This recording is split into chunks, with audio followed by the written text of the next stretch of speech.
Hey guys, today we're focusing on two Senate elections that aren't exactly the most talked about races. These aren't states like Nevada, Arizona, Georgia, or Pennsylvania, but these are states where we could see some pretty surprising results come the 8th of November, which is just 43 days away. And these, of course, are the Senate elections in the states of Utah and Ohio. Tim Ryan has recently retaken the lead against J.D. Vance, so according to the polls right now, Tim Ryan is expected to be the one to succeed Rob Portman. And then in Utah, Mike Lee is running for re-election, and despite winning his first term by 41% in 2016, he's only leading against Evan McMullin, an independent candidate with the support of the Utah Democratic Party, by margins of 2 and 3%, according to the two latest polls. And so these states have both been very Republican over the last couple of years, and even longer for Utah, but today we'll be focusing on whether or not Tim Ryan can actually win against J.D. Vance in Ohio, and whether or not Evan McMullin stands a chance against Mike Lee in Utah. And so we'll start off with the election in Ohio between J.D. Vance and Tim Ryan. J.D. Vance was a never-Trump Republican, and he came to prominence with his 2016 memoir, which was Hillbilly Elegy. And so this was basically a book that he wrote. He's also a lawyer and a venture capitalist. And so he won the support of the Republican Party with the endorsement of Donald Trump. However, even though the former president endorsed his campaign, he only ended up winning the Republican primary with 32% of the vote.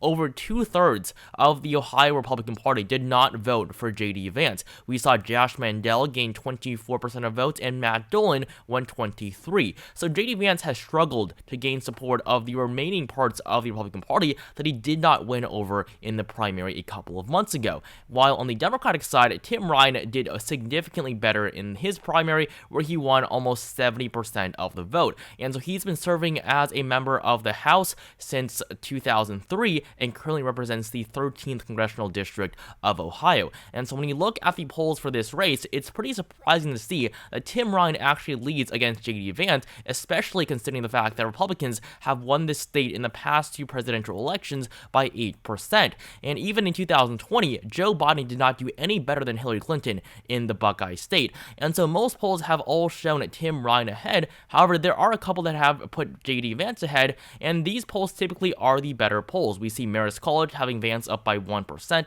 Emerson Vance up by 4%, and Civics Vance up by 3%. But I mean, just the fact that Marist College, an A-rated pollster, has J.D. Vance up by 1% just goes to show you how much trouble Republicans are in right now in this state. This is a Senate election they cannot lose. If the GOP loses Ohio, their chances at winning the Senate basically disappear. And what we're seeing in the Senate race is really only reflective of that one election. The governor election is going very well for the Republican Party. Mike DeWine, who was only elected by 4% in 2018, is now running for a second term, and he leads by 15% against Nan Whaley. So Ohio is expected to be very solid for the Republican Party in the governor race, but the Senate election, we're seeing a completely different story. And so this just goes to show you that it's not Republicans doing poorly in Ohio, it's simply the Senate race, and the fact that J.D. Vance is the Republican nominee. Right now, on average, he is performing 15 points worse than Mike DeWine, who also faced a pretty tough primary challenge from Jim Bernacchi. And so every single poll has shown Mike DeWine defeating Nan Whaley, and these are the same polls that are polling the Senate election, and we see two completely different spreads. We see a lot more blue on the Senate level and significantly more red when you look at the governor polls. The betting markets also tell us a pretty interesting story. J.D. Vance has a 77% chance at winning this election. Tim Ryan stands at 23%. And so this is where people's money are for this race. This is how people are betting on this election. This is not who people support. This is who people think will actually win. And a quarter of the money for this election has been bet on Tim Ryan winning the race. And so the odds have been at a negative trend for Republicans for quite a while now. At one point, they had an over 90% chance at winning this election. J.D. Vance was almost guaranteed to secure his first term in office at one point, but that is no longer the case. Now, you can make the argument that polls are going to be wrong in Ohio, just like they were in 2020 and 2018. And so I'll go over the polling in the past elections in just a couple of moments here. But if you do look at the polling for the governor election, Mike DeWine only won by 4 points in 2018, and now he's up by 15%. And so Mike DeWine would have to win by over 20 points for J.D. Vance to win by likely margin against Tim Ryan. Now, of course, Vance doesn't have to win by likely margin to win this race, but winning by anything less than a likely margin would be a huge disappointment for the Republican Party. And so Mike DeWine being up by so much makes me skeptical that polls are going to be as inaccurate in Ohio as they have been in years past. The 530 forecast only has Ohio as a lean Republican state currently, with J.D. Vance having a 72% chance at winning and a 28% chance of winning for Tim Ryan. And so Ohio is not even likely according to this forecast, and his odds have only been on decline in the last 3 months. Just like with the betting markets, at one point, J.D. Vance had a 90% chance of becoming the next U.S. Senator from Ohio and succeeding Rob Portman. And at this point in time, Tim Ryan only had a 10% chance at winning this race, but over the last 3 months, or almost 4 months now, the odds for Tim Ryan have almost tripled. Tim Ryan now has a 28% chance at winning this election, and the popular vote margin went from 11% all the way down now to just 4%, and this is a result of the recent polling that we've gotten. And so we do base the 530 forecast based solely on the polls. We'll see that Tim Ryan actually has a 50% chance at winning this election, and this is reflective of the polling average in which Tim Ryan only has a 0.2% lead in. So the polls really do suggest a very close race, but when you do factor in other things like partisanship, fundraising, and expert ratings, the state of Ohio does move into the lean Republican column. And so 530 also has this page where you can explore the ways in which Democrats and Republicans could win the Senate if you give the parties specific races. So if we do give the state of Ohio to Tim Ryan, Democrats will have a 95% chance at maintaining the majority in the upper chamber of Congress. And so I don't want to just focus on 538, so I'm going to look at some other forecasts and what they're saying about this race currently. So we have the Economist forecast here. In my opinion, this is one of the worst alongside the Decision Desk HQ. And so this forecast is clearly biased in favor of the Democratic Party. I'm not sure if it's on purpose, but the forecast definitely is overestimating support for Democrats here. They give Democrats an 81% chance at winning this race, and this forecast is just based way too much on what the polling says. In Ohio, they actually have Tim Ryan as the favored candidate. Tim Ryan has a 50% chance to gain Rob Portman's seat, according to this forecast. If you look at other races, in Georgia, Warnock has a 63% chance of winning. That's just way too high. In Nevada, Adam Laxalt is actually the favored candidate. So this forecast has Tim Ryan favored in Ohio, but Adam Laxalt, a Republican, favored in Nevada. And then in Pennsylvania, it's a solid blue state, or it's going to be, I think, a likely blue state. John Fetterman has a 92% chance at winning. Yes, Fetterman's favored, but I really don't think it's that blue. And so in Ohio, I want to look at the detailed analysis that they have. They currently project a margin of victory of 0.2% for Tim Ryan. This is basically the polling average. And so like I said before, this forecast utilizes the polling way too much. And so if you look at the chances of winning, you've seen the odds go down for Republicans as polling has improved for Tim Ryan over the last couple of months. And so I think that at one point, this forecast was pretty accurate. Before many of the polls that showed Tim Ryan leading were released, this poll was pretty accurate in giving J.D. Vance a significant advantage. But over the last couple of weeks, I mean, they have favored the Democratic candidate in this election just way too much. And so that's why I don't think The Economist is a good forecast. But I do just want to show you guys the varying perspectives that these major news outlets have on the election. And now we're going to pivot to a significantly better forecast, and this is the Cook Political Report and their ratings for this year's Senate elections. And so these ratings were last updated on the 18th of August, so they are pretty old, but I think that they are still going to be pretty accurate, mainly because Cook is very conservative with giving out ratings for either party. They have Georgia, Nevada, and Pennsylvania all as toss-up elections, and Pennsylvania has only recently been moved into the lean Democratic column, despite John Fetterman doing very well against amendment odds for quite a while. And then in the state of Florida, I think that this race honestly could be in the likely GOP column, but I think lean is okay given that Mark Rubio is not doing as well against Val Demings as he once was. But Ohio being a lean Republican state, I do agree with this call. I think that Cook is going to be a lot better than many of the other forecasts that we have out there, and one of the major reasons is because instead of providing a statistical model, they are significantly more ambiguous with the calls that they make.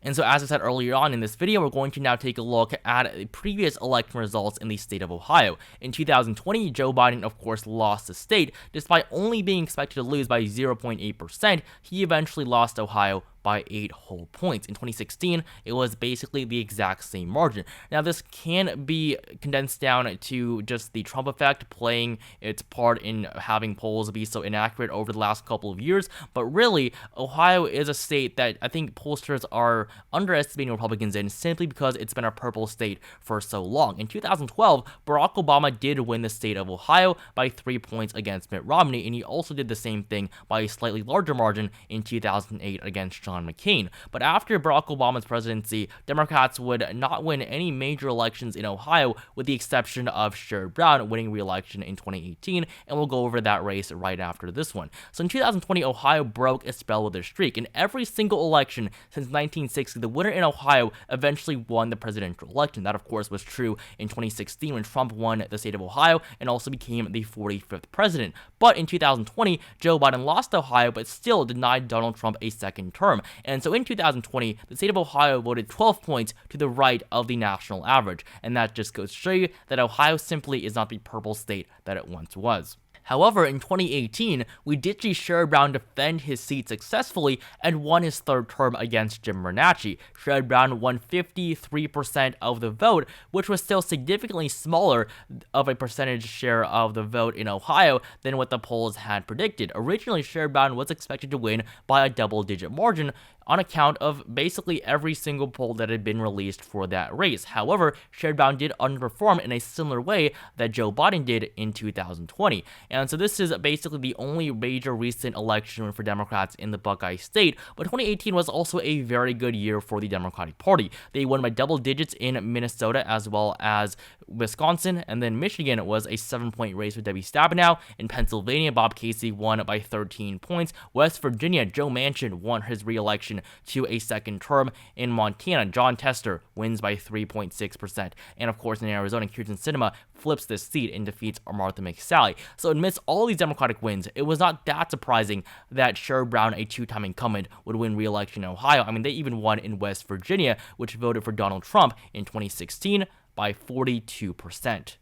And so the final thing we're going to look at for this election is going to be the fundraising for both Tim Ryan and JD Vance. And so the last report for Ryan occurred on the 30th of June. This was the last time that fundraising numbers for his campaign were released. While for JD Vance, the last time that reports for his fundraising was released was on the 31st of August. So basically, JD Vance has a 2-month advantage here, and he's only raised $3.6 million. Tim Ryan has raised 6 times more than his Republican counterpart, even though he's facing this 2-month deficit in terms of the reporting. So in just the last couple of months, he's going to have raised significantly more as this race becomes more and more competitive. And so Tim Ryan has raised, I believe, $8 million from small individual contributions, and again, this is as of the 30th of June. This makes up 40% of all of his funds. However, for JD Vance, he's raised less than $100,000 from these small contributions, and basically these contributions show grassroots support. This is a category that Bernie Sanders did very well in both the 2016 and 2020 Democratic primaries, because he did have significantly more grassroots support and more passionate supporters. So $99,522. I mean, House races rake in more money than that from small individual contributions. And so the largest category is this other category, but JD Vance also put in $700,000 of his own money, which accounts for 20% of all the money his campaign has ever made. So in terms of just fundraising, Tim Ryan does have a very significant advantage. And so with all this said, everything we've looked at in this video so far, I'm going to agree with most predictions for Ohio, as I have it as a lean Republican state. The Economist is the only source that has the state of Ohio as being a toss-up, and that's why I think it's just such a poor forecast. But Ohio is a state that does favor the Republican Party just systematically, and it will be very difficult for Tim Ryan to win this election. Things can change in the next month, as of course October is the most important month for any election. But as of right now, I'm just not seeing enough to suggest that Tim Ryan is actually the favored candidate. And so even though he's very, very competitive at running a very strong campaign, at the end of the day, JD Vance is still the favored candidate simply because he's going to have an R next to his name when he appears on the ballot. It's now going to move on to the Senate race in Utah between Mike Lee and Evan McMullin. Lee may have won his first term by 41 points in 2016, but this year he's facing a much tougher challenge from McMullin, who is an independent and somebody that is very popular in the Beehive state. Instead of it nominating their own candidate, the Utah Democratic Party has actually chosen to endorse McMullin, and as a conservative independent, McMullin does really stand a chance in this race. He is not a liberal by any means, and with the Trump brand being unpopular in Utah, Mike Lee really does seem to be very, very vulnerable. And this is on top of the fact that in 2016, McMullin won 22% of the vote in the Utah presidential election. Clinton won 27%, and Trump did not even win a majority. And this is a reflection of the fact that people in Utah simply are not as accepting of the Trump brand and its affiliation with the Republican Party as they are in other states, and a lot of that is because of Mormonism and its popularity in the Beehive State. However, the betting markets do still significantly favor Republicans. Mike Lee has an 88% chance at winning. Evan McMullin has a 13% chance at winning this race. The trends really haven't been very interesting to look at all. It's been pretty stagnant over the last couple of months, but McMullin is still making an impact on this race. 538 currently gives him a 7% chance at winning. This is up from the less than 1% chance he had at one point in time. And then if you look at this forecast based on the polls alone, he actually has a 19% chance at winning this election. The margin has dropped significantly. It went from Republicans winning 51% of the vote and McMullin only 29%, and of course this was before Democrats announced their support for McMullin, but now McMullin is only expected to lose by an 8-point margin according to the polls alone. If you look at the deluxe model, it's actually a 12-point margin, and so as long as McMullin gets within 15%, it'll still be a pretty impressive loss, as of course Mike Lee won by over 40 points just 6 years ago.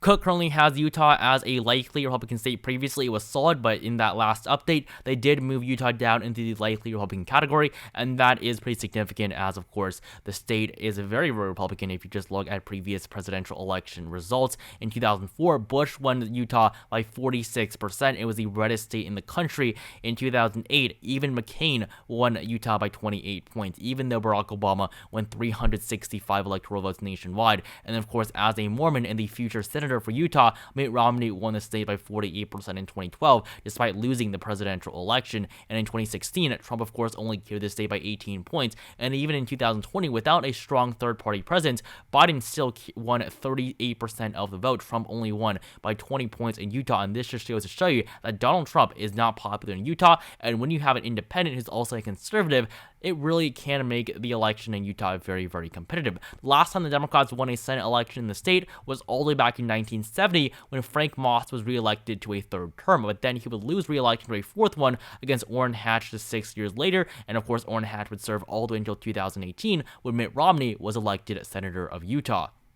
And so as a result of all of this, I am going to move Utah down into the likely Republican category out of the solid Republican column. And of course, this will make Utah have a Senate election that's competitive for the first time in over 5 decades. And so at this point in time, I do not think the Republicans are going to perform nearly as well as they should be in both Utah and Ohio, and so that'll be it for this video. So today we took a look at the two surprisingly close elections in the states of Ohio and Utah, the Buckeye State and the Beehive State, and these are definitely going to be races to watch in the next month or so as we head into the month of October, and then of course the midterm elections on the 8th of November. So thank you guys so much for watching this video. Make sure you like this video down below if you enjoyed it. Comment down below, do you think Democrats can win in Ohio, and do you think McMullin can defeat Lee in Utah? Subscribe to my channel if you haven't, and I'll see you guys in the next one.